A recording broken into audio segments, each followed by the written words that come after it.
लोकसभा निवडणुकीपूर्वी विरोधकांकडून मला पंतप्रधान पदाची ऑफर होती असा मोठा गौप्यस्फोट हा केंद्रीय मंत्री नितीन गडकरी यांनी केलाय। विरोधी पक्षामधील बड्या नेत्यानं पाठिंब्यासाठी संपर्क केला होता, पण पक्ष आणि विचारधारेसाठी मी विरोधकांची ऑफर धुडकावली असाही दावा गडकरी यांच्याकडून करण्यात आलाय।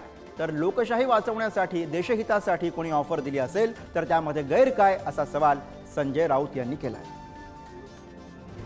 एक अशीच अचानक घटना, मी नाव नाही सांगत कोणाचं, ते म्हणाले की if you are going to become a prime minister we will support you. म्हणलं why you should support me and why I should take your support. To become a prime minister is not aim in my life. I am loyal to my conviction and my organization. I am not going to compromise for any post because my conviction ये मेरे लिए सर्वोपरि है। कभी ना कभी मुझे लगता है कि ये जो कन्विक्शन है यही हमारे भारतीय लोकतंत्र की सबसे बड़ी ताकत है।